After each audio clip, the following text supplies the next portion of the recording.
Ok. Gente, bom dia a todos. É um prazer estar aqui. Então, a gente vai iniciar agora as atividades. A gravação dessa mesa já iniciou. Essa gravação a gente informa que vai passar no YouTube e que todos que estão aqui concordam, né, em participar dessa reunião, concordando então que seja passada no YouTube a gravação da reunião que está acontecendo, né, dessa mesa redonda. Essa mesa ela é uma atividade que está prevista aqui para nossa jornada, nossa 21ª jornada científica. Então estamos aí há 21 anos, porque essa jornada acontece uma vez por ano, prestigiando as atividades, né, e a produção científica da nossa UNB, do nosso HUB, e é muito bom que a gente tenha a participação dos nossos alunos, dos nossos profissionais e de profissionais de outros hospitais, de outras universidades, né, alunos de outras universidades que venham aprender com a gente e trazer um pouco da experiência para compartilhar com a nossa comunidade. Meu nome é Jusileia, eu hoje estou na gerência de ensino e pesquisa, chefiando a unidade de gestão da pesquisa e consequentemente, né, coordenando o Centro de Pesquisa Clínica do Hospital Universitário.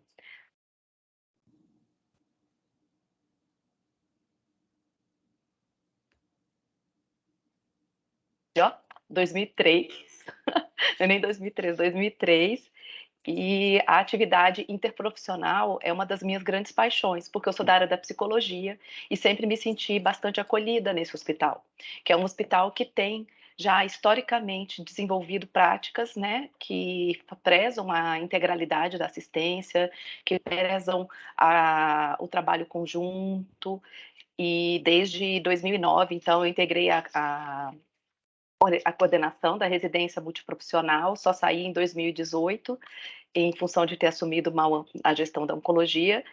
E então é um prazer enorme estar aqui com vocês para apresentar uma mesa que chama Educação Interprofissional, formando para uma assistência interdisciplinar.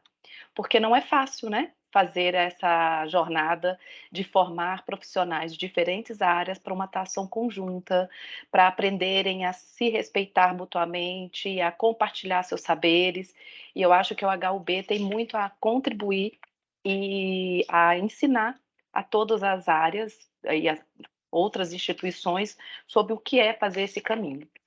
A gente hoje conta com a presença de iria contar com a presença, né, de 3 palestrantes, mas infelizmente a gente não pôde contar com a presença da professora Diana Lúcia Moura Pinho. Ela ia falar sobre educação interprofissional e prática colaborativa, trazer um pouquinho da visão teórica a respeito do tema, mas ela perdeu familiares na última semana e ela não conseguiu estar aqui com a gente, pediu desculpas. E para dar uma introdução, para a gente não entrar direto para as experiências exitosas que a gente vai compartilhar com vocês, eu vou falar um pouquinho, né, sobre o que é essa educação, sobre o que se trata essa mesa. Então, primeira coisa que a gente tem que lembrar é que a educação ela é um processo em construção e de construção. Por que que ela é em construção? Porque a gente nunca para de aprimorar as técnicas de educação. A gente está sempre tentando desenvolver novas estratégias, desenvolver novas formas de aumentar a interação entre os facilitadores, professores, alunos, para que a gente possa fazer uma educação que seja mais crítica, que seja mais dialógica. Então, assim, a educação ela vai estar sempre em um processo de construção e ela vai sempre ser focada em construir algo novo, construir um novo saber. Ela é um instrumento de transformação pessoal e social. Então, eu acho que quando a gente pensa em educação, a gente não pode só pensar no que a gente vai fazer, vamos dizer assim, só no conceito, só nas teorias, mas pensar que a gente também está transformando um ser humano que vai trabalhar com essa teoria, que vai trabalhar com esses conceitos, que vai trabalhar com algum procedimento, com alguma tecnologia. Então, ela é um instrumento que vai transformar a sociedade como impacto da transformação nesse sujeito. Então, ela é um processo integral também. Você tem ali uma interação constante entre professores e alunos, você tem um processo que é interacional, o aluno ele transforma o professor transforma esse aluno.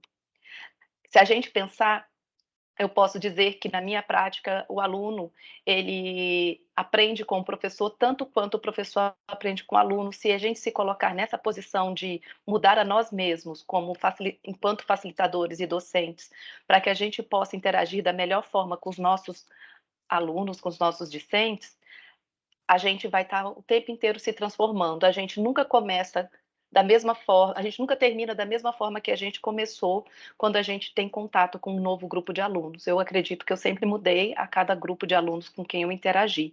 E eu acho que é disso que a gente fala quando a gente fala em integralidade, interprofissionalidade, interação e uma produção de uma educação que seja dialógica. E a saúde, ela também é uma prática em construção e de construção, porque ela é um processo. Então, quando a gente está trabalhando com saúde, a gente está trabalhando com aquele processo entre que está o tempo todo em mutação, que é da saúde para a doença, da doença para a saúde, e na verdade a gente nunca chega nos extremos, né? Porque mesmo quando tem uma doença instalada, você tem potenciais áreas, domínios de vida que estão saudáveis e que mantêm o equilíbrio, como muitas vezes quando a gente está com a nossa saúde física ali aparentemente bem, a gente também tem processos outros que domínios de vida que possam estar um pouco mais desequilibrados. Então ela é um processo também que está sempre em construção, nós estamos sempre construindo a nossa saúde e a saúde da sociedade.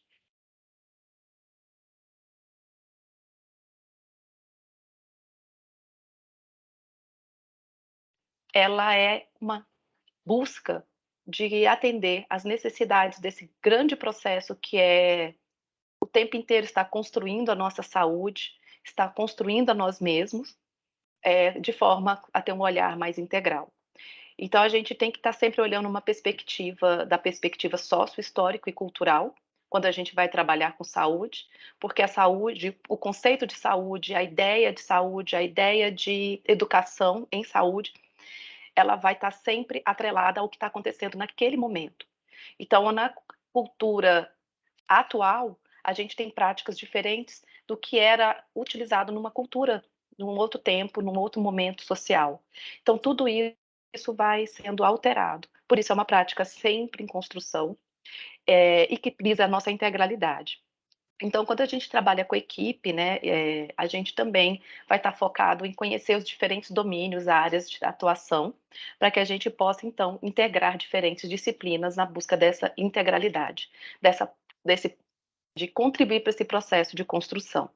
A gente tem uma tendência atual, nesse momento sócio-histórico, né, que tem feito muito, cada vez mais, a gente se transformar em facilitadores de aprendizado, saindo da postura do docente, que ensina, do suposto saber, para uma postura de construção, de que a gente também aprende durante o nosso processo de ensino e que a gente não está focado apenas em profissionalizar alguém, em fazer com que alguém saiba uma técnica.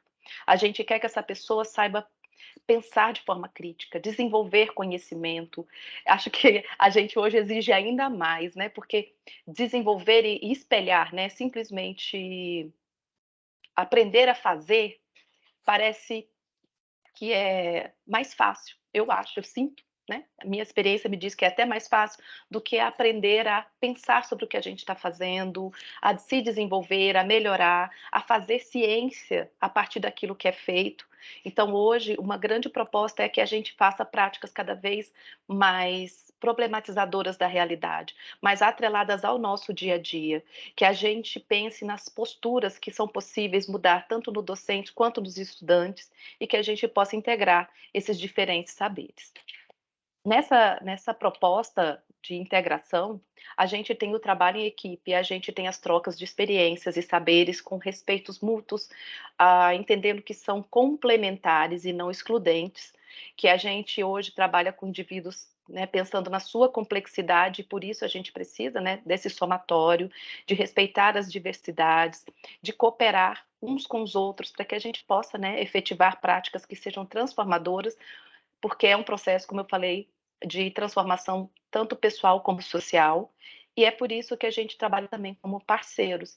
Então, numa prática interdisciplinar e interprofissional, nós temos diversas áreas. Às vezes, dentro de uma mesma área, nós temos diferentes atividades. Então, dentro da medicina, você também tem a interprofissionalidade, porque tem diferentes áreas da medicina. Dentro da psicologia, que é a minha área, idem, e por aí vai. Então, essa diferença que existem entre os diferentes profissionais é que faz com que a gente possa somar ações, com que a gente possa dialogar permanentemente para construir parcerias na construção de diferentes processos. É assim que a gente faz na educação interprofissional, né? Essa forma de fazer. Né? Então, assim, é uma forma muito mais baseada na nossa prática diária, porque ela espelha essa prática na qual a gente não consegue fazer tudo sozinho. A gente trabalha com treinamentos conjuntos, aprendizagens compartilhadas, né? Parcerias e ampliar, né, a qualidade do cuidado é o foco, é aonde nós queremos chegar. Tá? Então, a educação interprofissional ela é uma oportunidade de sair do reducionismo, da fragmentação do sujeito e das práticas, para que a gente possa, então, construir práticas cada vez mais integrais. Lidar com problemas que vão exceder a capacidade de cada um. E eu acho que é isso que a gente vai ver nas apresentações hoje, como que a soma de saberes traz soluções inovadoras, traz soluções e possibilidades de ampliar o cuidado, né, e a assistência prestada. Modificar, né, pessoas, pacientes, sujeitos, práticas e reforçar as competências desses profissionais e as práticas colaborativas. Eu vou ler uma frase aqui que tenta definir o que é uma educação, né, interprofissional. É uma proposta onde profissões aprendem juntas sobre o trabalho conjunto e sobre as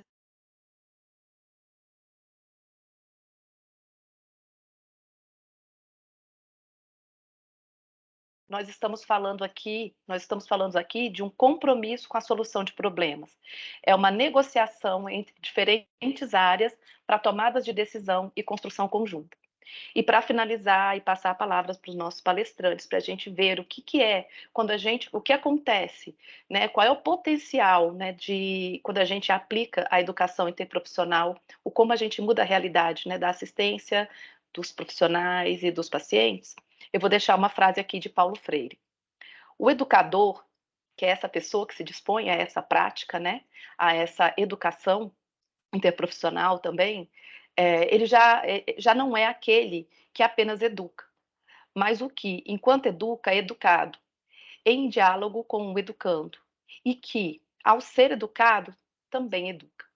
Então, na prática, o que nós temos são trocas, saberes, compartilhamento, uma saída daquele modelo hierárquico para um modelo compartilhado, horizontalizado, onde aluno, profissional, docentes interagem junto com o próprio paciente, aprendendo com ele, ensinando a ele como mudar a realidade.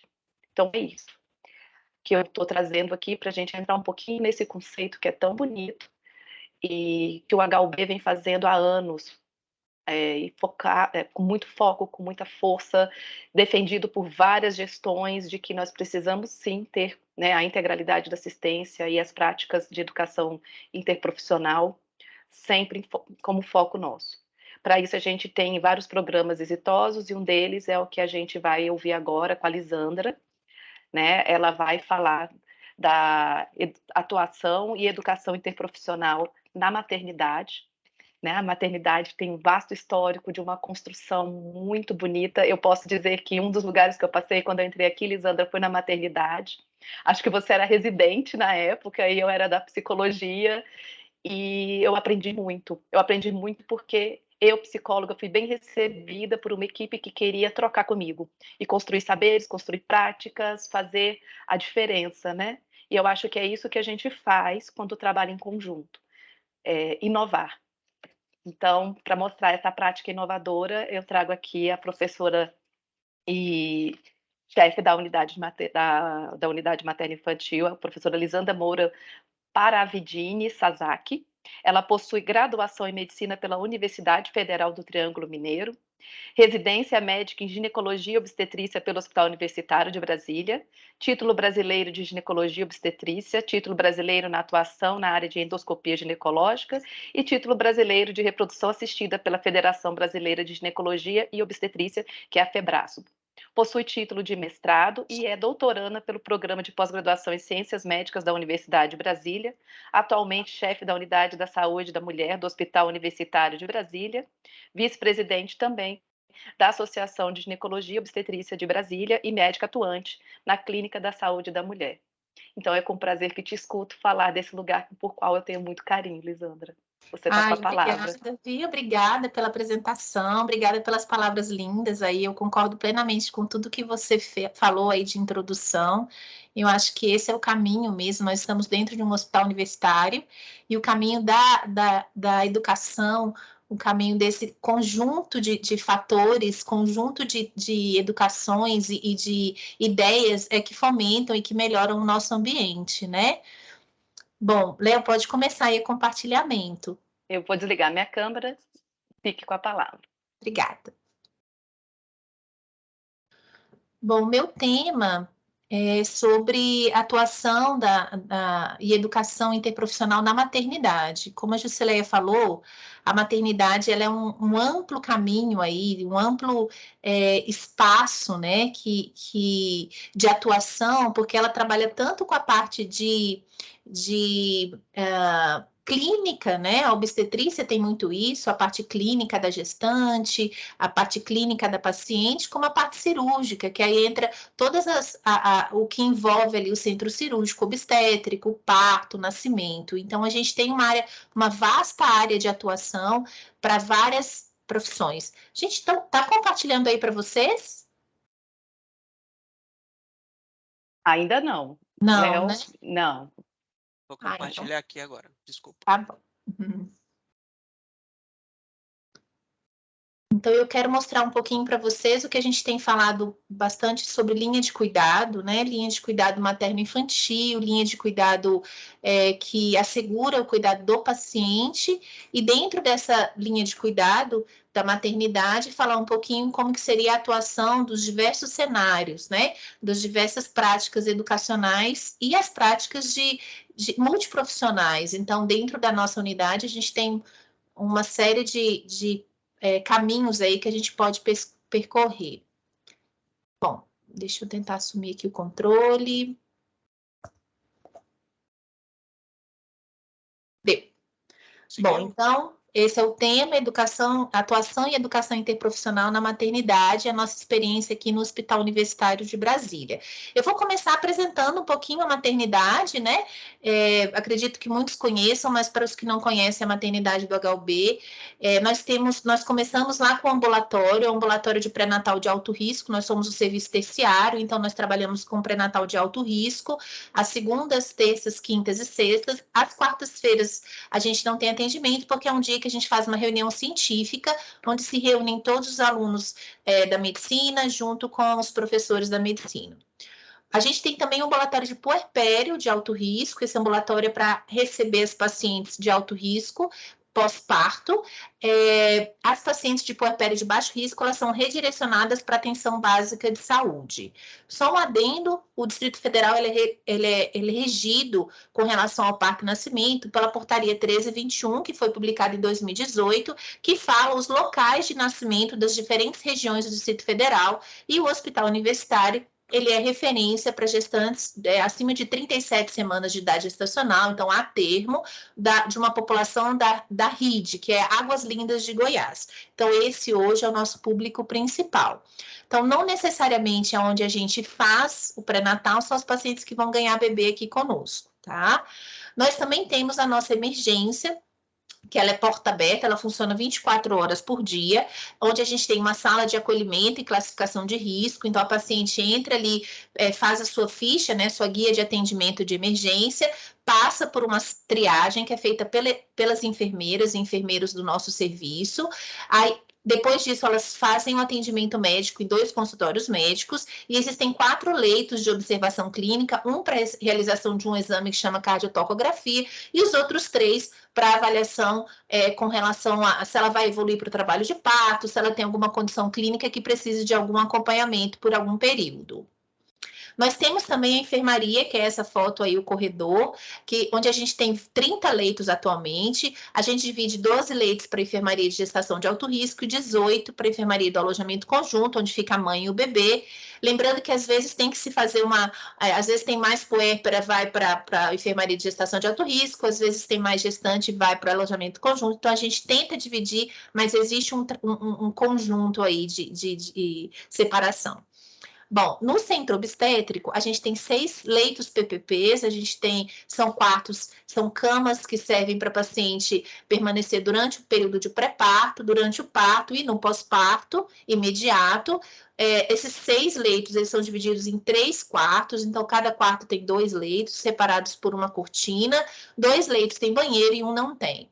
A gente tem uma sala de cirurgia, que tem uma separação de ambiente com uma porta, e uma sala de recuperação anestésica com 2 leitos, tá?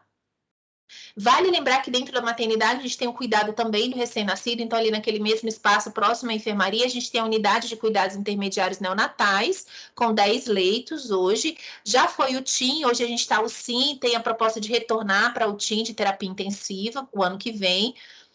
Temos uma enfermaria de mães nutrizes, que são 6 leitos, que fica lá no outro andar, no 3º andar, são aquelas mães que têm seus bebês internados na UTI neonatal, que ficam ali durante o dia e a noite acompanhando o bebê até a sua alta, e tem o banco de leite, ou núcleo de incentivo ao aleitamento materno. Tá? Esses três espaços, eles estão sob cuidado da unidade de cuidados intermediários neonatais. Vamos falar um pouquinho da linha de cuidado, né? O que seria a linha de cuidado? Então, a linha de cuidado é o que tem se preconizado, não só pela IBCE-SED, mas como vários ambientes têm se trabalhado com linha de cuidado, porque é a forma que a gente tem de garantir uma integralidade na assistência à saúde, tentando otimizar os recursos, os serviços dispostos à população e aos seus usuários. De uma forma sintética, a gente precisa pensar numa lógica, uma distribuição dos serviços ofertados, pensando num fluxo capaz de conduzir esses processos de trabalho de forma eficiente e capaz, né? Então, é isso que a gente tem trabalhado aqui na linha de cuidado materno-infantil. Nessa construção da linha de cuidado, o usuário é o elemento principal, o elemento estruturante de todo o processo, né? Juntando isso que a Jusileia falou, que é a união dos saberes com um atendimento, um trabalho multidisciplinar, de forma integrada e respeitando as necessidades, as potencialidades, as limitações do nosso usuário. A gente viu uma diferença grande antes de 2018 para depois de 2018. Com o advento da portaria, com a chegada desse novo público de Águas Lindas, nós tivemos algumas doenças que a gente até então não sabia lidar, algumas peculiaridades dessa região, e a linha de cuidado foi tendo que ser trabalhada também com relação a isso. Esse é o grande desafio. E para que essa linha consiga ser desenvolvida, é essencial essa equipe multiprofissional. Então, quem são esses atores que trabalham nela? Então, a gente, às vezes, pensa, e eu vou falar isso um pouquinho para vocês, muito na equipe médica, na equipe da enfermagem, e são realmente essenciais como todos os outros, mas existem outras equipes que são tão importantes quanto e que têm suas funções, cada um com suas atribuições que eu vou mostrar para vocês. Então, a gente tem dentro dessa linha de cuidado a assistência da psicóloga, do assistente social, do terapeuta ocupacional, da fisioterapia, da odonto, da saúde coletiva, da fonoaudiologia, nutricionista, enfermeiros, médicos. Então, é essa equipe para prestar assistência aos usuários. Dentro dessas ações que a gente tem na linha de cuidado, a gente tem que pensar que existem a necessidade de organização dessa linha existe basicamente para se determinar esse fluxo adequado ou fluxo ideal dos pacientes dentro dessa unidade. Para isso, a gente tem que trabalhar desde o paciente de onde que ele sai até a sua alta, o seu retorno, a sua contrarreferência para a unidade básica de saúde aqui do DF ou da RID, né, da região de Goiás. Para isso, além de trabalhar com gráficos de fluxo, a gente também trabalha com indicadores de saúde, e esses indicadores eles são constantemente modificados e analisados por meio de a gente tem um livro que a gente fala, onde a gente faz o registro de todos os pacientes que entram no centro obstétrico com relação ao parto, todo o monitoramento do parto e do puerpério, e a gente tem aí as reuniões da linha de cuidado da unidade materno-infantil, infantil, ou da unidade de saúde da mulher, onde a gente está discutindo constantemente novos indicadores para serem monitorados.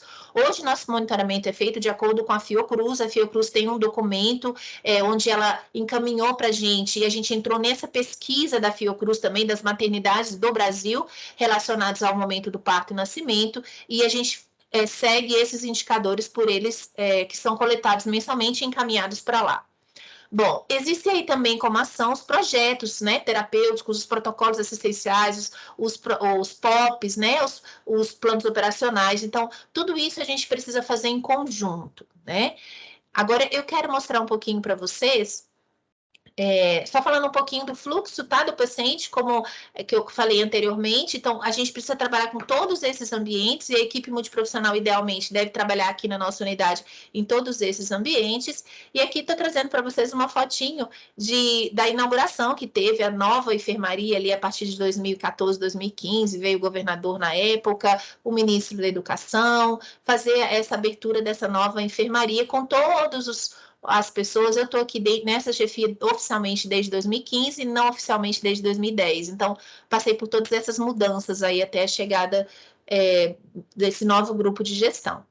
Bom, e qual seria a função dessa equipe multiprofissional? Então, a atuação junto às gestantes, as puérperas e os recém-nascidos, sem esquecer de forma nenhuma seus acompanhantes ou seus familiares, porque existe uma lei, né, que rege obrigatoriamente a presença do acompanhante em todos os momentos do nascimento, do parto e nascimento, tanto no pré quanto no pós. Bom, a gente começa falando da equipe da medicina. Teoricamente, foram os primeiros, né, a trabalhar com essa equipe, a ser habituados ou trabalhar dentro do hospital universitário. Então, é um grupo de maior, que são os maiores, onde a gente tem mais alunos, vamos falar assim, atualmente, a equipe da medicina. Então, a gente tem os professores, né, da área da ginecologia e obstetrícia, tem os professores da mastologia, tem os professores da pediatria, todos eles trabalham nesse ambiente. Tem os médicos staffs que ficam tanto no ambulatório de pré-natal, quanto no parto, na enfermaria e na parte do puerpério, também no ambulatório. A gente tem os médicos residentes da ginecologia e da pediatria. Então, da ginecologia nós temos 4 residentes por ano, são 3 anos, e da pediatria nós temos 8 residentes por ano. E temos, além disso, os alunos, né, tanto dos 2 últimos anos do internato, quanto os alunos da graduação, que passam ali naquele ambiente da medicina. Então, aqui é uma foto dos nossos alunos que passam aí pela maternidade. Aqui é a doutora Silândia, que é a rotineira da nossa enfermaria. Aqui os nossos professores que passam todos os dias pela enfermaria, nossos residentes, todos eles no ambiente do centro obstétrico, trabalhando aí em conjunto para o atendimento das pacientes. Mas, além disso, a gente tem uma outra equipe que eu falo que é o coração, né, do hospital, que são os enfermeiros. E aí nós temos os enfermeiros assistenciais e temos dentro dos enfermeiros os obstétricos, que tem uma especialização extra para a realização dos partos, né, de baixo risco. Tem também a equipe de técnicos e auxiliares de enfermagem, que é um grupo bem grande que atua no nosso setor. Dentre os enfermeiros e os técnicos, nós temos quase 140 funcionários, e temos os alunos de graduação da enfermagem que passam conosco todos os semestres e atuam tanto dentro da emergência, quanto do centro obstétrico, quanto da enfermaria, da maternidade, tá?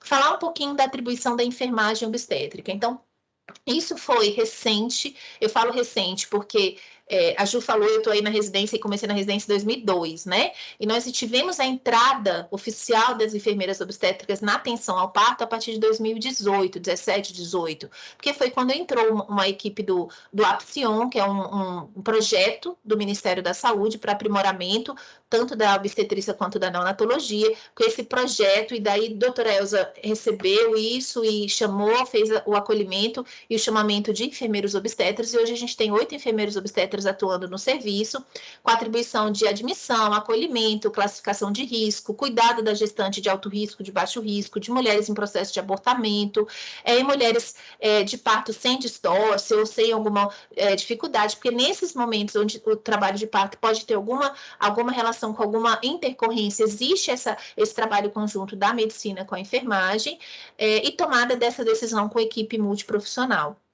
Elas também são bastante atuantes. Eu vou mostrar aqui para vocês as fotos, por meio de capacitações, elas estão sempre presentes ou realizando as capacitações da equipe, trabalham junto com a análise dos indicadores, então elas trabalham conosco na união, na nossa unidade de produção, basicamente são os enfermeiros que atuam conosco e implementam esses processos todos da unidade.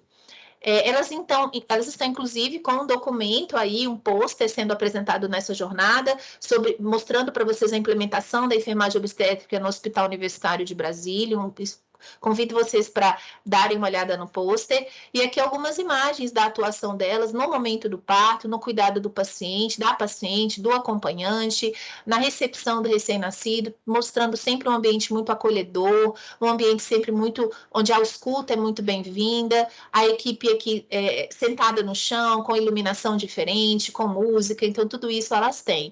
E aqui no cuidado das capacitações, hoje mesmo a gente está fazendo uma capacitação da iniciativa Hospital Amigo da Criança, a equipe da enfermagem sempre muito atuante, as enfermeiras obstetras estão sempre muito nos apoiando nesse processo de capacitação do IAC, nas capacitações das intercorrências obstétricas. Aqui a enfermeira, nessa parte de baixo, a enfermeira Fernanda sendo a parteira, né, sendo a parturiente, na verdade. Então, é uma equipe muito atuante com relação tanto aos treinamentos quanto à assistência. Foi esse advindo foi muito bem-vindo aí na nossa unidade.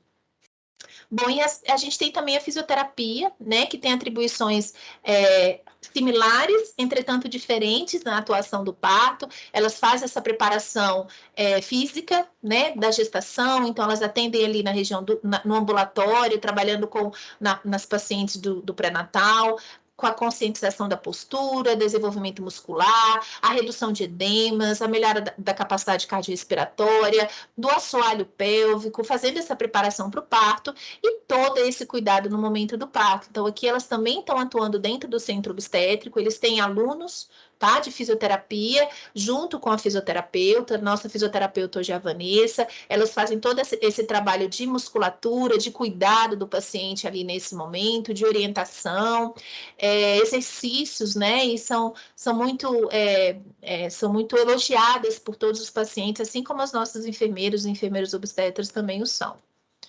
A terapia ocupacional, a gente tem uma terapeuta que fica 24 horas por semana ali na nossa unidade e faz todo o atendimento. Vocês vão ver que é diferenciado, elas fazem atividades em grupos, atividades individuais, principalmente com aquelas mães internadas ali, as gestantes que ficam internadas às vezes muito tempo para cuidar com ameaça de parto prematuro, ou para cuidar de diabetes não controlada, ou as mães nutrizes que ficam ali às vezes meses com seus bebês internados na UTI neonatal, né? Mas também com as puérperas. Então aqui é uma foto da nossa terapeuta ocupacional, cuidando, elas têm todo esse cuidado também com os nenéns da UTI, no período da festa junina, com os períodos de comemorações. Ela fica ali trabalhando com a confecção de porta-retratos, a confecção de vários documentos, de várias atividades ali para os bebês também, né? E as pinturas de barriga são sempre muito elogiadas ali, então essa é a nossa terapeuta ocupacional. E a gente tem a psicologia tem vários trabalhos ali dentro da nossa unidade, nós temos uma psicóloga que trabalha tanto com a maternidade quanto com a UTI neonatal, que é a Leida, e ela faz o acolhimento, atendimento individual aos pacientes, tanto da UTI neonatal quanto da enfermaria da maternidade. Ela participa muito ativamente dos treinamentos, do desenvolvimento de pesquisas clínicas, a visita dos irmãos, né? Uma coisa que a gente começou a fazer, ela começou a trabalhar com a chegada dos irmãos para conhecer aquele bebê na UTI, então é importante fazer todo esse acompanhamento psicológico desses irmãos. E aqui trabalha aqui uma imagem do trabalho tanto da Aleida quanto da nossa terapeuta Monique com as gestantes, e aqui os irmãos, né, que foram a conhecer seu irmãozinho lá na UTI neonatal em conjunto com a psicóloga. O serviço social também tem várias atribuições, elas trabalham tanto com o atendimento humanizado, com a humanização do atendimento na nossa unidade, como elas trabalham muito com a identificação de demandas, necessidades socioassistenciais daquelas pacientes que não, com relação a transporte, com relação a muito no comitê de óbito, né? Que elas precisam ajudar ali nessa parte de como fazer o enterro. Então, isso tudo elas ajudam, elas conversam muito com a rede, com a doação de bebês. Então, é muito atuante, muito necessário no nosso serviço. Relembrando que tanto no serviço social quanto na psicologia, nós temos estagiários que passam pela nossa maternidade, como residentes, tá? A gente tem um residente multiprofissional que passa no nosso setor, tanto no serviço social quanto na psicologia. Aqui, a nossa Andréia, né, nossa assistente, nosso serviço social, que trabalha lá, esse aqui é uma foto onde ela trouxe o pessoal de casas de apoio, da embaixada, são 5 embaixatrizes que vieram conhecer nossa maternidade, isso tudo com o trabalho humanitário aí do serviço social. A gente ainda tem alunos de graduação e professores da saúde coletiva trabalhando no nosso setor, desempenhando essa função formação mais generalista, com essas funções de indicadores, de preparo de formulação, organização, monitoramento das políticas, né, atuantes. Isso aqui é um TCC feito, um relatório técnico que foi feito esse ano agora pelo último grupo da saúde coletiva que passou dentro da maternidade, sobre a atuação das gestantes e puérperas de Águas Lindas, né? Então, um trabalho super bem feito, onde elas mostram depois para a gente, as alunas, tudo que foi coletado ali dentro da nossa unidade. Bom, a gente ainda tem muitos desafios, né? Porque muitos são as intercorrências, as dificuldades, o conhecimento, né? As modificações que aparecem. Então, a gente ainda precisa desse apoio, desse trabalho conjunto na confecção de todos os POPs, de todas essas equipes multiprofissionais que atendem ali conosco, os protocolos clínicos de todas elas, os indicadores. Então, a gente tem indicadores, mas a gente precisa estar sempre discutindo quais vão ser monitorados, quais são os mais importantes. Essa discussão ela precisa ser em conjunto. A residência, né, enfermagem obstétrica é uma coisa que a gente tem sempre, está tentando aí, tanto enfermagem obstétrica quanto na parte de enfermagem da UTI neonatal, o treinamento contínuo da equipe. Então, vocês viram ali alguns treinamentos, mas esse treinamento ele precisa ser contínuo, porque a gente tem sim pessoas que entram, pessoas que saem, a gente tem um grupo homogêneo em algumas áreas e muito heterogêneo em outras, então a gente precisa estar sempre treinando a equipe, e isso é um passo, um desafio. E as nossas dificuldades, né, que eu acho que a dificuldade, elas acontecem em todas as áreas, é motivar essa equipe, tanto para as reuniões da linha de cuidado, para esses treinamentos, para os colegiados, para as unidades de produção. Não é fácil, né, porque a gente está sempre atarefado, cada um com sua função, então juntar todo mundo não é um grande desafio. O dimensionamento da equipe, claro, vocês viram ali que basicamente é uma pessoa ali para cada área, então às vezes a gente vê a psicóloga bem sobrecarregada, serviço social, terapeuta ocupacional, ela entra de férias, a gente perde o serviço, ela entrou em licença e aí a gente fica um tempo sem. Então esse dimensionamento não é uma coisa fácil, é um desafio. E claro, a infraestrutura, equipamentos, a gente tem dificuldade em salas, dificuldade em espaços para atendimento individual ali de todas essas equipes, tá bom? Bom, mas era isso que eu queria mostrar para vocês um pouquinho do que a gente tem hoje dentro de equipe multiprofissional dentro da unidade, dizer que eu agradeço todas elas, que eu falo sempre isso, eu sempre gosto de repetir, que só é possível a maternidade existir porque existe toda essa equipe junto, né? Não é o médico, não é o enfermeiro, é uma equipe em conjunto. E agradecer a todos eles por tudo que tem sido feito todos esses anos. Oi, Lisandra. Olha, é um prazer te escutar e ver o quanto cresceu, né? Quanto cresce e as práticas são renovadas e a criatividade continua presente. E eu acho que é isso, né? A gente fica criativo quando a gente trabalha em conjunto. Então, parabéns. Eu vou deixar as perguntas para o final, tá? Eu vou dar a palavra agora para o professor Marco Polo Dias Freitas, tá, Marco? Se você já quiser preparando a sua apresentação. O Marco Polo ele é graduado em Medicina pela Universidade Federal de Minas, residente em Clínica Médica pelo Hospital Municipal Odilon, de BH, especialista em Geriatria pela Sociedade Brasileira de Geriatria e Gerontologia em 2004, tem mestrado em Clínica Médica pela UFMG, doutorado em Ciências da Saúde, área de concentração Saúde Coletiva e Epidemiologia da Fiocruz, de Minas Gerais, é pós-graduado em Saúde baseada em evidência pelo Instituto Sírio-Libanês de Ensino e Pesquisa, presidente da Sociedade Brasileira de Geriatria e Gerontologia por 2 mandatos, 2012 a 2014, depois de 2014 a 2016, sendo membro atual da Comissão Científica da Sociedade Brasileira de Geriatria e Gerontologia Nacional. Atuou como consultor do Ministério da Saúde, OPAS-OMS, na área técnica de saúde da pessoa idosa em 2005 e na coordenação geral de doenças e agravos não transmissíveis em 2006, e foi coordenador da área técnica da saúde da pessoa idosa do Ministério da Saúde em 2009. É membro do Comitê Assessor da Coordenação de Saúde da Pessoa Idosa do Ministério da Saúde. Desde março de 2012, também é chefe do Serviço de Geriatria do Centro Multidisciplinar do Idoso do Hospital Universitário de Brasília, da Universidade de Brasília, onde atua como preceptor também do Programa de Residência Médica em Geriatria desde janeiro de 2006. Foi supervisor do programa em janeiro de 2006 a janeiro de 2007 e de dezembro de 2010 a fevereiro de 2012. É médico ainda do STF, do Supremo Tribunal Federal, desde setembro de 2009 e foi secretário de Saúde do STF de agosto de 2014 a dezembro de 2020. E toda vez que eu termino de ler currículo de médicos como vocês dois, eu fico pensando, nossa, como vocês dão conta de fazer tanta coisa, né? E aí, vou passar a palavra para você, professor Marco, para que você possa apresentar, então, essa experiência que também é conhecida como exitosa e muito bem conceituada dentro do hospital, porque é um trabalho de excelência no Centro de Medicina do Idoso. O título da palestra é Avaliação Interprofissional no Centro de Medicina do Idoso, 20 anos de experiência. Com você, a palavra, Marco. Juscelé, muito obrigado pelas palavras. Gostaria de agradecer o convite, né, em seu nome, para a organização do evento e parabenizar a doutora Lisandra pela apresentação, né, um trabalho fantástico. E nós estamos agora no outro extremo de idade, né, no segmento do idoso. Quero agradecer também o Leonardo pela equipe de apoio, que faz valer toda essa nossa participação e que nos dá suporte para que esse evento ocorra.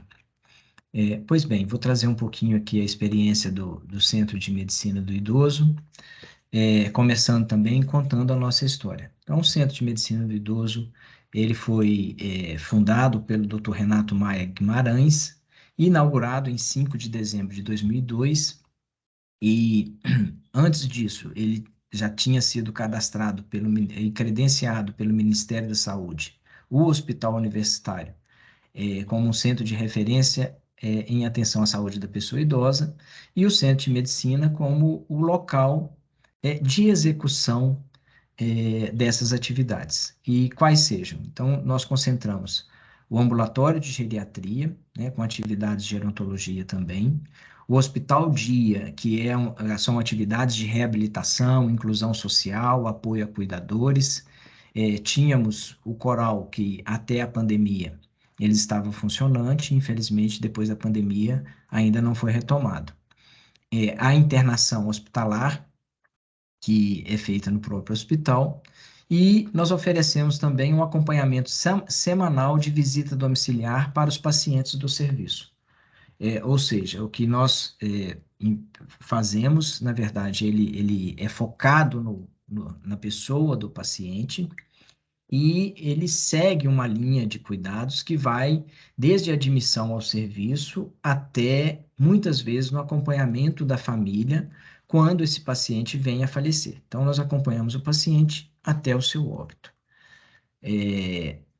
Nesse período de 20 anos de existência, o programa de residência iniciou em 2007.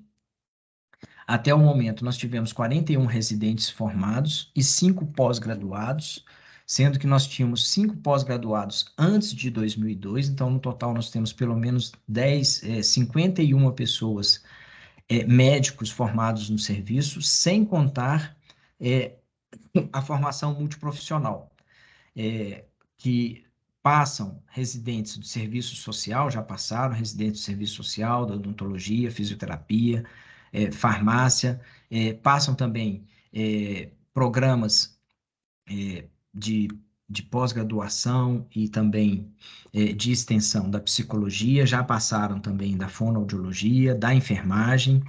Então, é um local que realmente ele forma pessoas, além de oferecer matriciamento e capacitação para a Secretaria de Saúde, para os profissionais da Secretaria de Saúde. Então, já foram, nesse total, considerando essa formação de profissionais da rede de atenção à saúde da pessoa idosa no Distrito Federal, nós já tivemos aí uma capacitação de pelo menos mais de 500 pessoas no Distrito Federal nesses 20 anos de trabalho. Essa foto é da época da inauguração do centro. O símbolo do CMI ficava nessa lateral. Essa lateral aqui, onde vocês estão vendo esse descampado, é onde foi construído o CACOM. Então, aqui, quando foi inaugurado o CMI, não havia o CACOM. Esse símbolo foi modificado para a parte de frente do prédio. Então, só para a gente lembrar de como era. Atualmente, nós contamos com a equipe de 5 médicos, né? O Dr. Einstein, que é o supervisor do programa de residência médica, eu como responsável pelo serviço, doutora Maria Alice, que é a professora da UNB da cadeira de geriatria, e o Dr. Saulo e a doutora Luciana Lousada, que são médicos da EBSER, que fazem o trabalho de preceptoria. E o interessante é que tanto o Dr. Saulo quanto a doutora Luciana Lousada são egressos do próprio serviço, ou seja, o serviço não só ele faz a parte de assistência, forma pessoas, como ele está se retroalimentando de profissionais, né? Nós estamos preparando as próximas gerações que irão dar continuidade ao serviço quando, né, o pessoal que está aí à frente aposentar.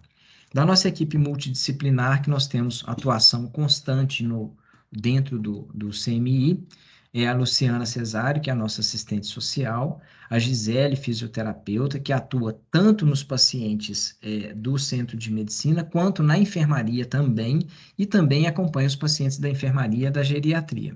A Nerivan, neuropsicóloga, que faz a avaliação de neuropsicologia dos pacientes, e a abordagem da odontologia, que é feita pelo Marcos, e acompanhado pela professora Érica Lia. Esse serviço da odontologia, ele é feito na avaliação multidisciplinar, que nós chamamos de acolhimento, todas as sextas-feiras pela manhã, que inclui também a atuação dos demais profissionais da equipe multidisciplinar. A nossa atendente atual é a Ellen, e a Lidiane faz uma avaliação, compõe a equipe multidisciplinar numa avaliação assíncrona. Ela não está nas sextas-feiras, mas nós encaminhamos pacientes frequentemente para ela, dar seguimento quando esses pacientes recebem alta da fisioterapia. Em 2012 e 2013, quer dizer, há cerca de 10 anos, com algumas ferramentas de gestão que foram implementadas no hospital, nós definimos, então, o nosso público-alvo, o objetivo do serviço e alguns objetivos específicos. O que eu gostaria de chamar a atenção é que desde aquela época que nós já tínhamos estruturado, então, o nosso plano de cuidados para com o paciente. E via de regra, tendo como objetivo justamente nós estabelecermos esse plano terapêutico singular e ou incorporar o paciente no serviço, se ele for de alguma área distrita, ou contra-referenciar. E mesmo sendo de área distrita, se ele estiver estável, contra-referenciar, tendo em vista que é um serviço em que os pacientes circulam por ele. Estando estáveis, geralmente a gente reduz o número de acompanhamentos e ele passa a ser seguido nas regionais de referência. E chama a atenção porque todas as regionais de referência hoje do Distrito Federal contam com pelo menos um geriatra atendendo. O CMI, ele é responsável principalmente pela região leste do Distrito Federal, mas também engloba a região central como área distrita. E o interessante é que até há pouco tempo atrás, dos 21 geriatras da rede de atenção à saúde da Secretaria de Saúde do Distrito Federal, 17 deles eram egressos do serviço de geriatria. Pois bem,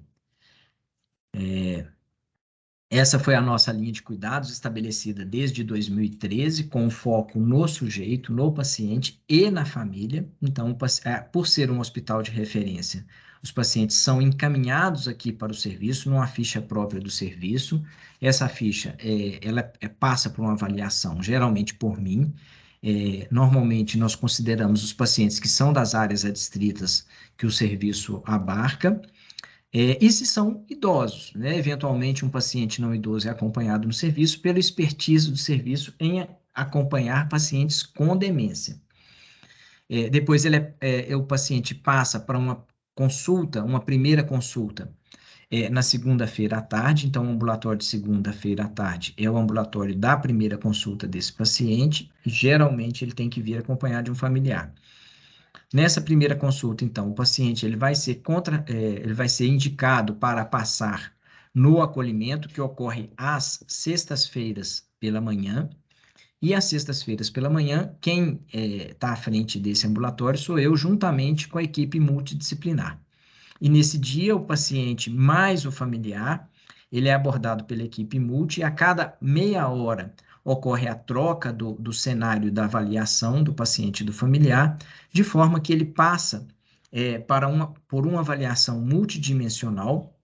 E no final da manhã da sexta-feira, esses profissionais se reúnem e discutem qual que vai ser o melhor plano terapêutico para esse paciente e família, e para qual ambulatório ele será encaminhado, ou para qual serviço, ou se ele vai para uma visita domiciliar, se ele vai ser contrarreferenciado, como que a gente atua. Quais são os facilitadores que nós tivemos em relação ao trabalho multiprofissional? Porque é inerente à formação do médico geriatra e do gerontólogo a avaliação multidimensional. Por quê? No aspecto multidimensional é que conseguimos identificar quais são as deficiências e habilidades da pessoa idosa e como nós podemos oferecer oportunidades para que ele continue ativo e participativo na sociedade. Então, a avaliação multidimensional, sendo então do cerne da formação, foi um terreno profícuo para termos a equipe multiprofissional atuante. Então, isso aqui é uma foto do nosso acolhimento, né, atuação da equipe multiprofissional em 2012, há 10 anos atrás, nós, para fazer avaliação multidimensional ou interdisciplinar nesse momento, a antropologia da saúde, principalmente em signos, significados e ações, ou seja, considerando que essa relação do paciente familiar com o profissional, geralmente o familiar ou o paciente tende a dar informações que possam, de alguma forma, e até de uma forma intuitiva e não intencional, aquilo que possa agradar o interlocutor e não necessariamente aquela informação que pode ser relevante para a tomada de decisão. Quando ele é submetido, então, a várias entrevistas por vários profissionais, e esses profissionais, logo em seguida, trocam de informação, conversam a respeito do como foi a avaliação de uma forma estruturada, nós conseguimos juntar esse mosaico de necessidades, deficiências e até mesmo de benefícios que o paciente já tem, para podermos ofertar ao paciente e ao familiar um plano terapêutico que realmente seja individualizado. É muito interessante nessa nossa avaliação, porque realmente é um processo de maturação, né? Como a Jusilé falou, a educação ele é um processo contínuo, né? E se alimenta disso. Por quê? Porque, às vezes, os profissionais de várias áreas, só se reunidos juntos ali, cada um fazendo o seu papel, muitas vezes não fica produtivo. Então, nós tivemos que fazer essa construção coletiva desses profissionais para que nenhum pudesse invadir a área de avaliação do outro, e até mesmo para não perder tempo, e, ao mesmo tempo, preservando a autonomia de cada área de atuação.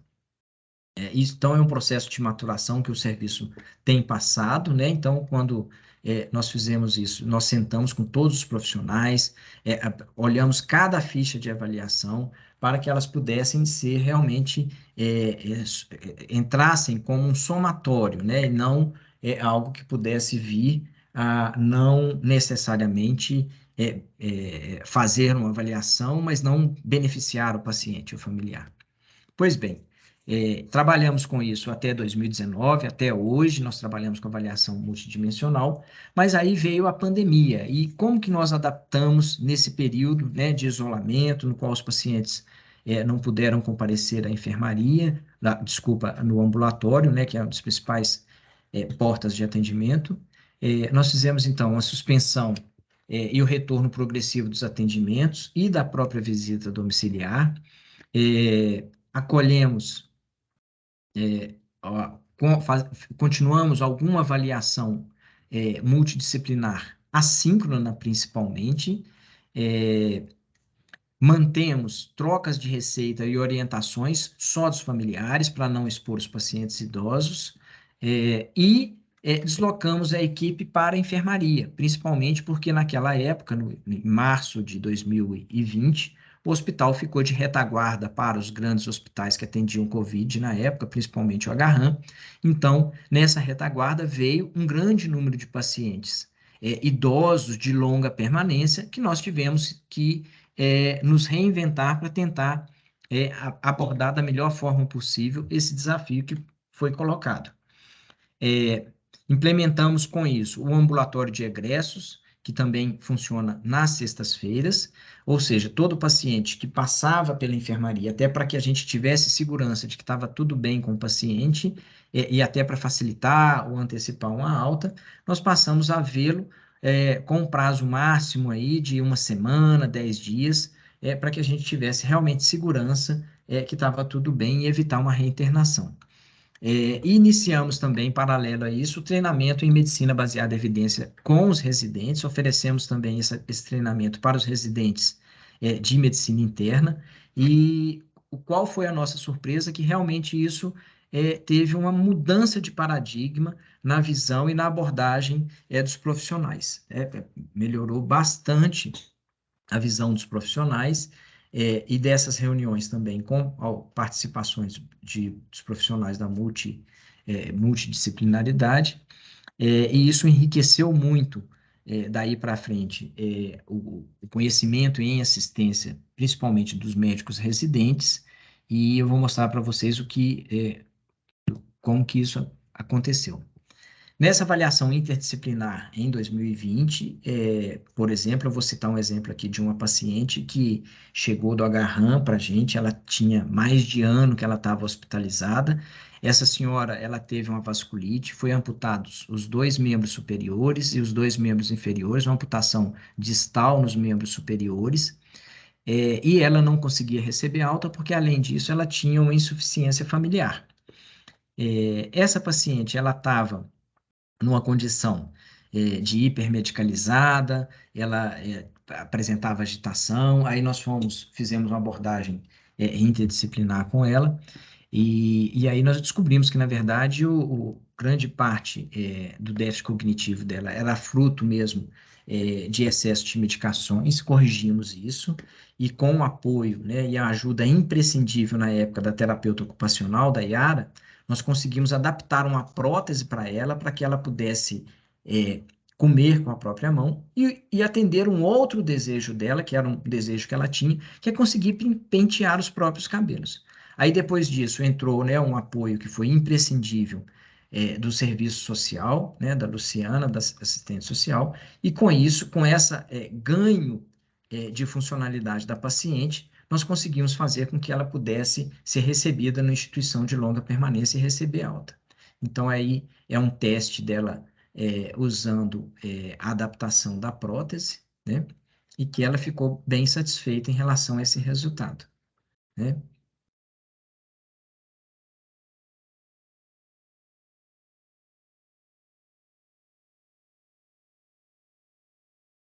Pois bem, nas nossas atuações em 2021, eu não sei se vocês lembram, mas só para recordar que nós tivemos aquele caso de um surto considerável no início, né, do primeiro semestre de 2021 em Manaus, e com isso vários pacientes foram deslocados para outras capitais, principalmente para o Distrito Federal, e com isso nós recebemos aqui também um senhor que veio para uma das UPAs e passou por outros hospitais, acabou chegando para o hospital universitário.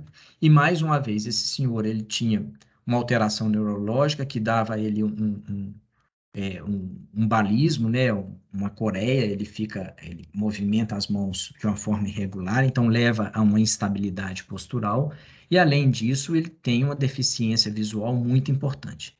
Então, tratar da COVID dessa pessoa, nós tínhamos que fazer uma atuação com a equipe multidisciplinar, e nesse caso aí a enfermagem foi muito atuante, o serviço social foi muito atuante, e a ajuda da direção do hospital, principalmente da professora Elza, da superintendente, foi imprescindível para que a gente conseguisse, com os contatos que ela fez, retornar com o paciente para a origem dele, pois ele já estava tratado, mas tinha também uma insuficiência familiar importante. Pois bem, essa é a fala dele.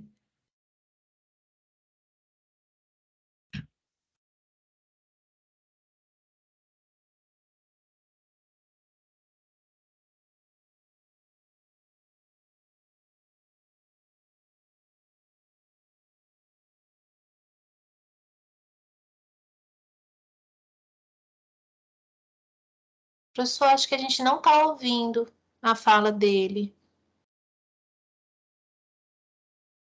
Ele fala, opa, desculpa, ele fala muito baixinho, e aí, na verdade, o que ele faz é agradecer ao hospital, né? Quem o levou foi a Jéssica, da enfermagem, junto com a Amália. Ele foi levado num sábado para o aeroporto, e aí foi feito um contato com o Serviço Social de Manaus, que o recebeu lá no aeroporto de Manaus, para que ele pudesse de lá ir para uma instituição de longa permanência e retornar para sua origem. Infelizmente, a fala dele é muito baixa, vocês me desculpem, mas o que ele faz é agradecer a toda a equipe, agradecer ao hospital, a direção do hospital.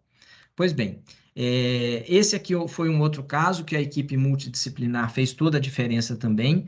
Essa senhora é uma senhora que teve Covid logo no início da pandemia, então vocês estão vendo aqui que é a atuação em 2021. Por quê? Porque ela ficou com sequelas, ela ficou com Covid prolongado, então ela teve várias sequelas do Covid, uma delas, inclusive, que foi a insuficiência, ela fez um quadro de insuficiência renal, então ela precisou de entrar em diálise.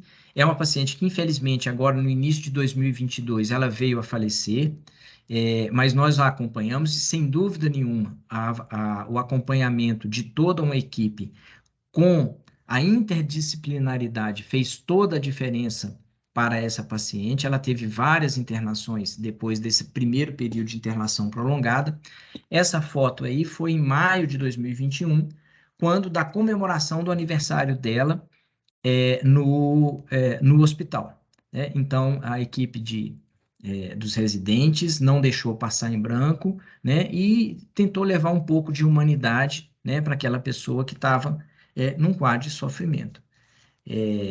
Depois que ela veio a falecer, a família, inclusive, veio, agradeceu todo o acompanhamento e todo o apoio que nós pudemos prestar nesse praticamente 2 anos de acompanhamento dessa paciente.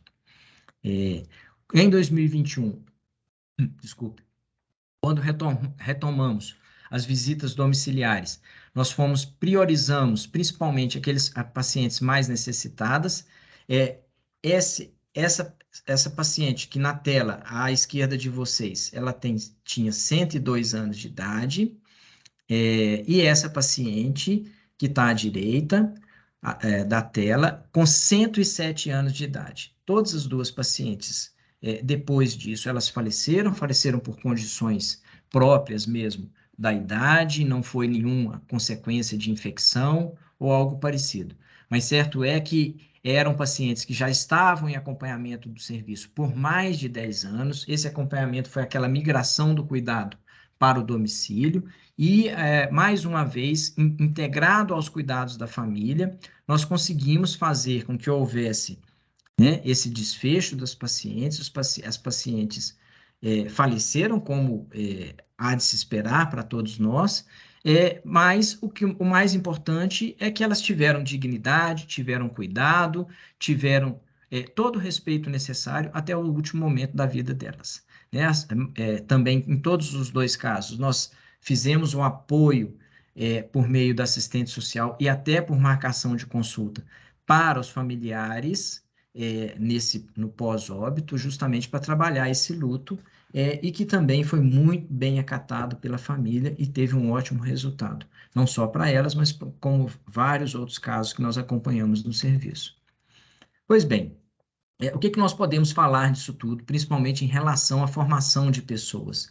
É que nós estamos treinando profissionais para terem o exercício pleno da autonomia profissional. Esses profissionais aprendem práticas baseadas em evidências, não só os médicos, mas prática de saúde baseada em evidência, e aprendem a lidar com as incertezas inerentes, né, do processo da ciência, inerente da saúde, né? Então, a gente não transforma a pergunta científica no e se, e tampouco nós procuramos sempre identificar o momento adequado para as intervenções, para que o já que não ocupe um lugar e a gente acabe dando os pés pelas mãos e fazendo intervenções desnecessárias e fúteis com relação aos pacientes. Então, é muito importante, porque o serviço de geriatria e do hospital universitário, né, com atividades em gerontologia, nós acompanhamos de uma forma no ciclo de vida final das pessoas. Então, nós temos que tomar um certo cuidado, porque os pacientes invariavelmente vão falecer sob os nossos cuidados, e como não somos profissionais que não é uma residência de cuidados paliativos, os médicos e os profissionais da saúde que atuam com a gente são treinados e capacitados e habilitados a lidarem com o que nós chamamos de cuidados proporcionais, para evitar o excesso e evitar a iatrogenia. E sempre trabalhando com o sentido, né, o norte da decisão compartilhada e atitude compassiva em relação ao paciente e familiar, né? Então, oportunizando a formação de pessoas para cuidar de pessoas, isso é fundamental.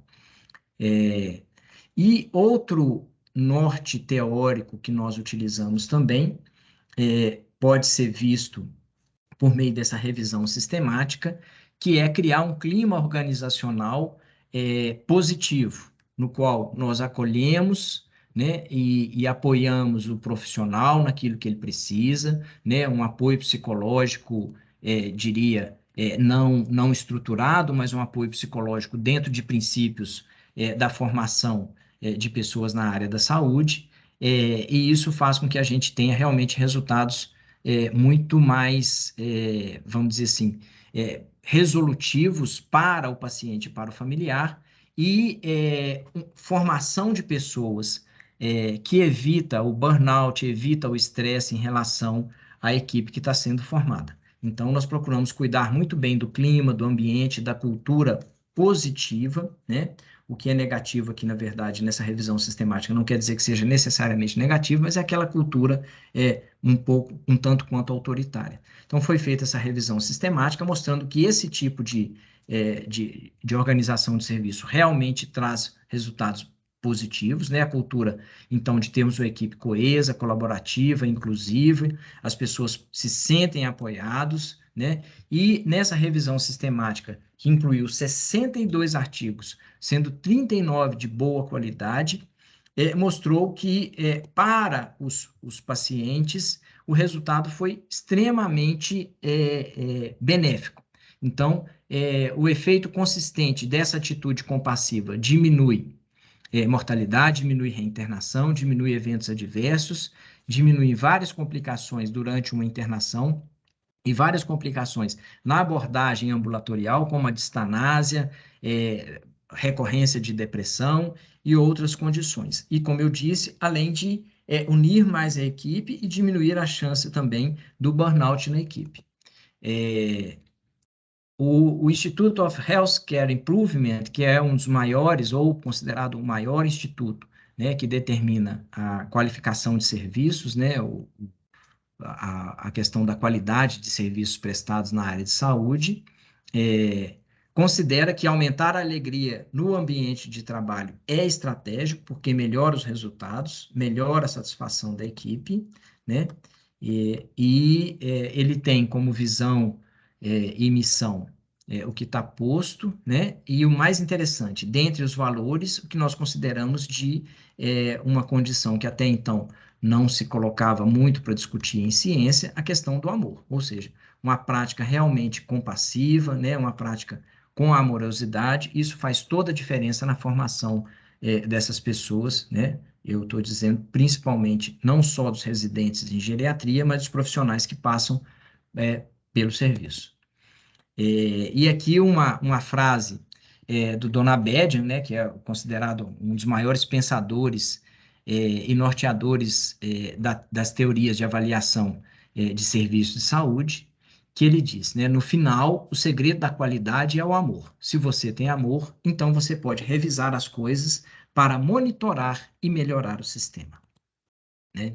Então, é nisso que nós baseamos as nossas atividades no serviço, e considerando que, com o avanço, né, da evolução tecnológica, o que vai se destacar principalmente são os chamados, as habilidades que são consideradas como soft skills, né? Então, além de ter realmente um conhecimento sólido, teórico, bem forte, né? Em área de saúde baseada em evidência, as competências para lidar com cuidados proporcionais, nós abolimos o termo cuidados paliativos, até mesmo por conta dessa carga negativa que essas palavras trazem, e por não termos, e por não sermos uma residência em cuidados paliativos, e sim em geriatria. Apoiamos os pacientes e familiares na tomada de decisão compartilhada e desenvolvemos habilidades para os residentes, os internos, as pessoas que passam, pelo menos procuramos desenvolver, como compaixão, empatia e espiritualidade.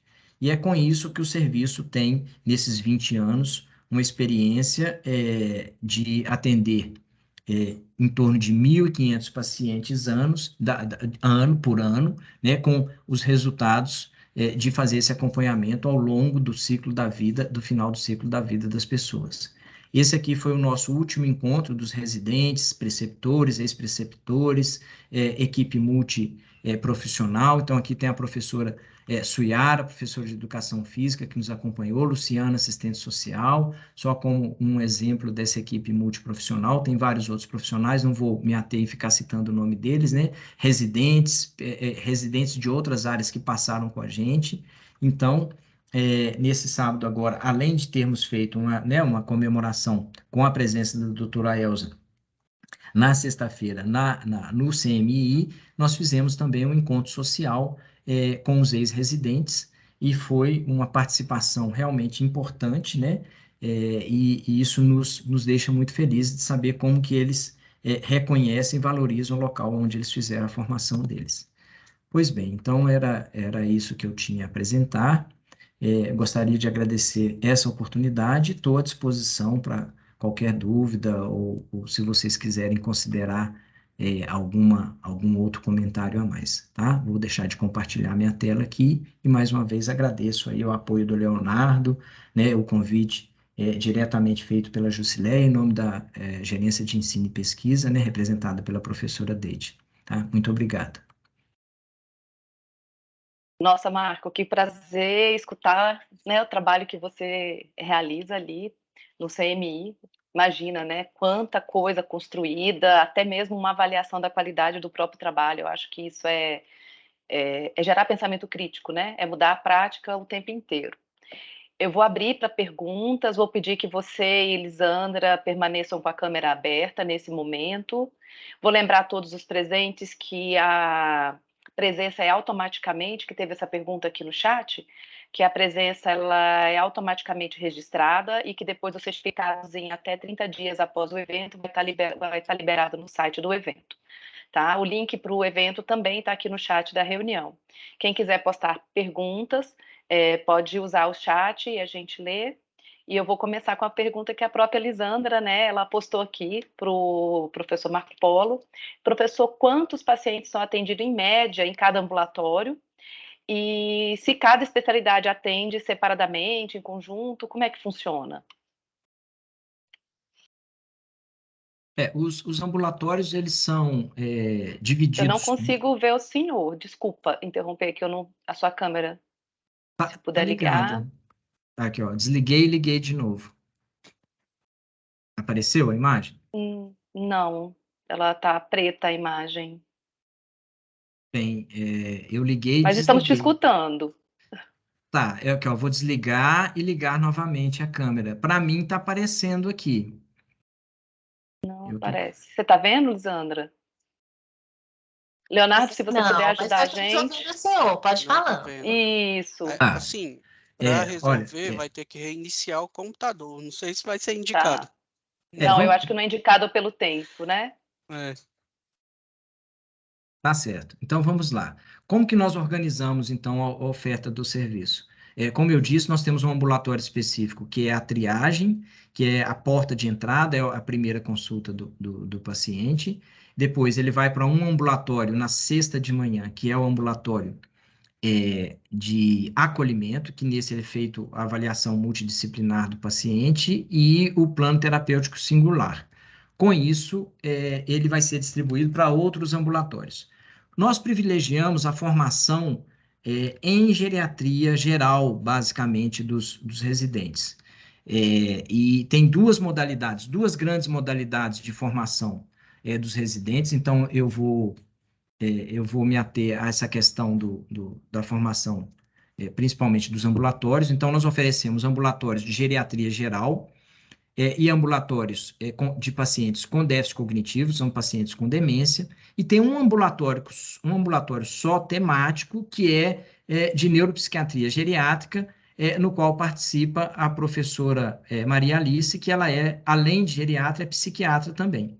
Então, quando o paciente passa pelo acolhimento, ele vai ser destinado para um desses ambulatórios. Nós temos 2 dias de ambulatório de déficit cognitivo, de demência, e mais 2 dias, 2 manhãs ou 2 tardes, 2 meios horários para geriatria geral e um ambulatório de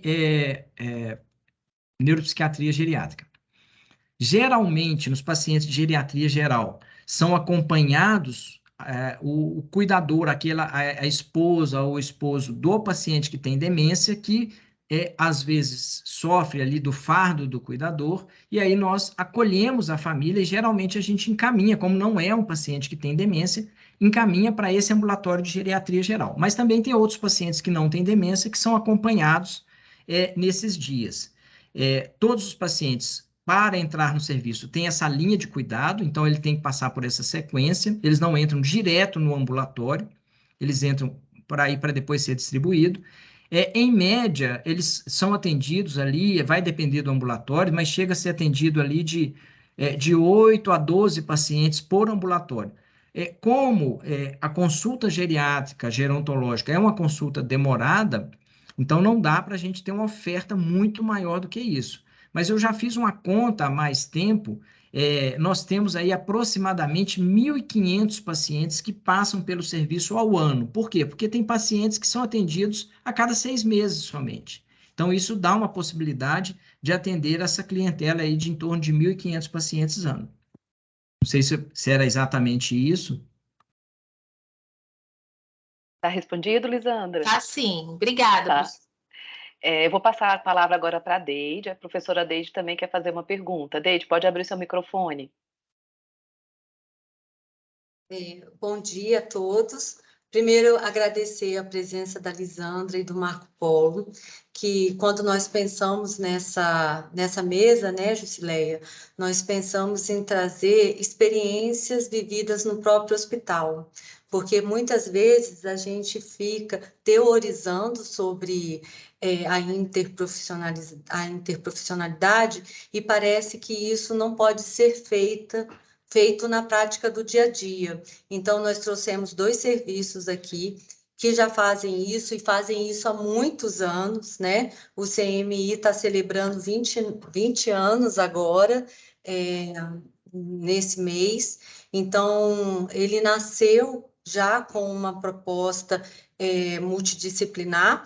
Então, eu mostrar que isso é viável. A interprofissionalidade ela é discutida com diferentes nomes, desde 1960, e se acentuou nos anos 2000, mas o mais importante é a gente mostrar para o nosso público que é algo factível, que a gente pode reunir as pessoas, ter o nosso paciente no centro do cuidado e todas as profissões, todas as categorias atuarem de forma colaborativa e em equipe para prestar o melhor cuidado ao paciente, ao usuário, o nome que a gente também, porque a gente adora dar nomes, né? E isso às vezes traz muita confusão para o meio acadêmico, mas a gente está falando de uma coisa muito simples, que é atuar em equipe e de forma colaborativa e horizontal, que todas as classes, todas as categorias possam contribuir com o seu conhecimento de núcleo para a melhor decisão clínica para aquele indivíduo que está sendo atendido. Então, primeiro, parabenizar a Lisandra, parabenizar o Marco Polo por mostrarem para os nossos participantes aqui que isso é possível, que isso é viável. Mas eu gostaria de fazer uma pergunta para os dois, né? Porque vocês trouxeram a experiência exitosa de vocês. Mas eu gostaria que vocês colocassem qual é o maior desafio que vocês encontram no dia a dia para fazer isso acontecer, para ter uma equipe de diferentes profissionais atuando de forma colaborativa, né? Então, eu queria que vocês trouxessem também a experiência de vocês, qual é o principal desafio e como gestão entender como é que a gente pode colaborar também, né? É isso. Obrigada. Deide, como a gente está nesse tempo, eu vou acrescentar algo que eu gostaria de deixar os dois comentários no final. Eu acho que a questão dos desafios é um ponto muito importante, e lá no começo eu falei que muito do que é a prática de educar é também a transformação que acontece no educador, né? E o quanto trabalhar mudou vocês. Então, também a experiência pessoal de vocês, o que mudou, o que fazer parte dessa experiência mudou em vocês, transformou o educador que existe, né, existe a parte da assistência e existe o educador em vocês. O que mudou? Para a gente poder também encerrar as participações. Bom, então eu vou começando. Eu acho que o desafio é fazer as pessoas compreenderem a importância dessa multiprofissionalidade. Então, assim, quando a gente faz faculdade, né, Ju, a gente faz faculdade de medicina. O outro faz faculdade de enfermagem, o outro faz faculdade de fisioterapia. E a gente não conhece o papel do outro grupo que está ali. Então, eu vou te falar um grande desafio que eu tive e que hoje eu vejo que foi muito exitoso, é a entrada das enfermeiras obstetras. Quando a gente foi definir que as enfermeiras obstetras iam atuar no momento do parto, isso gera muita preocupação dos alunos de medicina. Mas, doutora, as enfermeiras vão fazer os partos todos, o que vai ficar para mim? Aí o residente da medicina falou, doutora, mas a enfermeira vai fazer parto, eu sou residente da medicina, eu sempre atuei no momento do parto, quem vai fazer o parto? Não vai sobrar parto para mim. Aí o aluno, então, quando começou, existia muito isso, parecia que existia uma briga para quem iria fazer o parto. E, na verdade, hoje, a briga é contrária. A briga é por que no meu plantão não tem enfermeira obstetra? Por que só tem enfermeira obstetra em 2 horários? Eu queria que tivesse todos os dias, porque a atuação é diferente, elas são complementares. Então, quando a enfermeira obstetra está fazendo uma atuação com o paciente, ela vê aquele paciente de uma forma. O médico chega, ou a médica chega para atuar, ela trata, ela cuida de outra forma do paciente. Então, eles são complementares. Nunca houve assim, essa não, o paciente é meu, esse eu deixa para mim, de forma alguma. Eles atuam em conjunto e isso foi lindo de ver, sabe? A diferença na atuação, no cuidado foi enorme. A fisioterapia é a mesma coisa. Quando começou a fisioterapia, parece que a fisioterapeuta obstetra é a mesma coisa do enfermeiro, que é a mesma atuação do residente, e eles são completamente diferentes. Então, assim, atuar em conjunto enriqueceu demais. Eu falo isso hoje porque eu vejo não só vendo, mas escutando dos pacientes. Então, a gente tem muito elogio da ouvidoria, sabe? No cuidado desse paciente, na humanização desse cuidado no parto, com a entrada da equipe multi nesse cenário. O que eu vejo de desafio é que, além de a gente ter essa dificuldade de cada um entender o seu papel, que cada um explique o seu papel ao outro. Então, por exemplo, você sabe, né, Chu, teve aí na chefia da oncologia que a gente tem uma unidade de produção. Então, a gente tem que fazer reuniões semanais. Eu não consigo juntar as pessoas para fazer uma reunião, porque cada um está no seu momento ali de atuação, né? Então, reunir todo mundo para que cada um entenda o papel do outro é um grande desafio.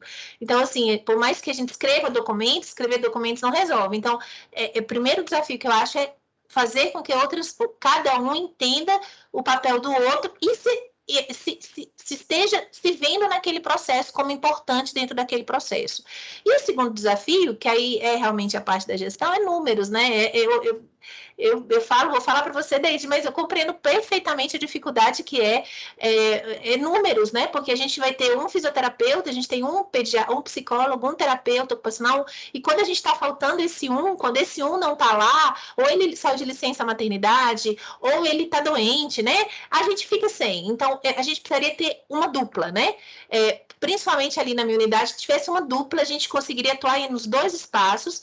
E o meu terceiro desafio é o ambulatório. Eu vi lindo o Marco Polo falando isso, mas eu ainda tenho a atuação muito pouco da equipe multi no meu pré-natal, no meu atendimento de puerpério, e elas teriam um papel essencial. As gestantes, eu tenho muitas gestantes com dificuldades da psicologia, da psiquiatria, né? Cada vez mais agora, depois da pandemia. A própria fisioterapeuta, ela só tem um horário de 6 horas, não atende todas as pacientes do pré-natal. Então, é um número, né? Que é uma dificuldade que acho que todas as áreas vão ter. Você tem, eu tenho, a Ju tem, todo mundo vai ter mesmo. Lisandra, Jusileia está fechado. E o seu aprendizado, Lisandra, pessoal, que você carregaria? Eu sou outra pessoa. Depois que eu entrei na gestão, eu vejo... eu, quando era só médica, eu realmente fazia parte desse grupo que não compreendia o papel da outra equipe. E agora, como educadora e como pessoa que trabalha na gestão, eu vejo que cada um tem um papel tão essencial, tão importante. Então, eu aprendo muito mais do que eu ensino hoje como educadora, sabe? Eu aprendo todos os dias com a equipe da enfermagem, com a fisioterapia, com o odonto. Todos os dias eu aprendo coisas diferentes, muito mais do que eu ensino. Eu tenho plena consciência disso. Ok. Ô, Jusileia, antes da gente passar para o Marco Polo, só complementando da Lisandra, nós formamos separado para pedir para atuarem juntos, né? Então, a gente precisa formar juntos. Sim. Por isso, a importância da educação interprofissional. Sim. E aí, você fez essa pergunta para o Marco Polo e ele respondeu, mas eu queria complementar. Eu passei 7 anos no Centro de Medicina do Idoso com estudantes lá. E a gente tinha uma atividade às segundas-feiras que a gente participava do ambulatório do Dr. Einstein, né? Que é focado em demência.